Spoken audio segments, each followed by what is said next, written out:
Hi mga Marikoy, it's me again, Dimple Jimenez, vlogger ng Pasig. Hindi pa sikat, pero pasikatin mo na rin. Episode 8 ng aming sagada at buskalan ng aking dudong. So, ayun nga mga madam. O, diba, episode 8 pa lang tayo. Ang dami nang naganap, pero ngayon pa lang nakakapag-edit.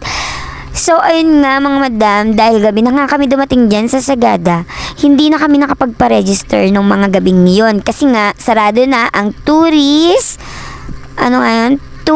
registration center nila. So, ayun nga, yan. Ayan nga, ng mga araw na yan is palabas na kami niyan at papunta sa aming first activity ng aking dudong. Medyo tinanghali na rin kami ng labas dyan dahil nga, alam mo na, ang lamig dyan. At ang sarap magpahinga, ang haba ng biyahe.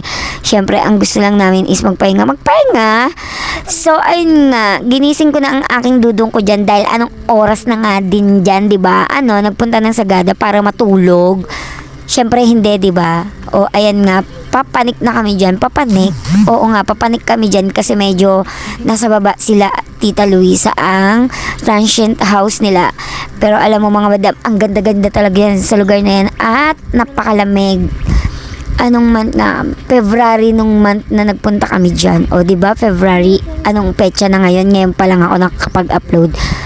So, ayun lang, wala lang, na-share ko lang. So, pupunta na nga kami dyan sa motor namin para pumunta sa Tourist Registration Center. So, ayun lang mga madam. Babush!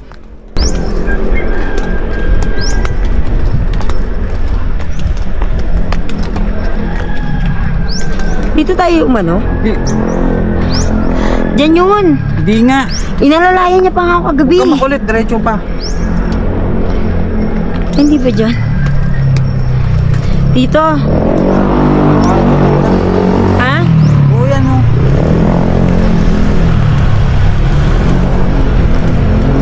Kaya, linisin na lang natin ito.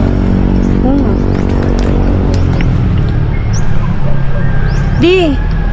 Pauna ka. Umas ka dyan.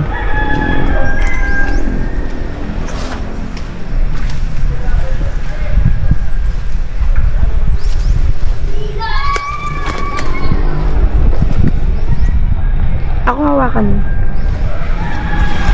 Yeah.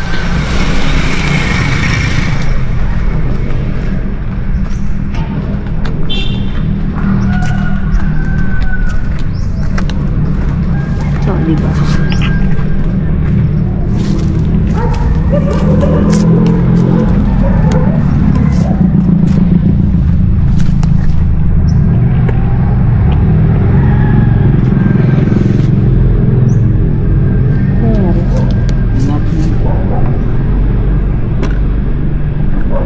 Hanggang dito guys.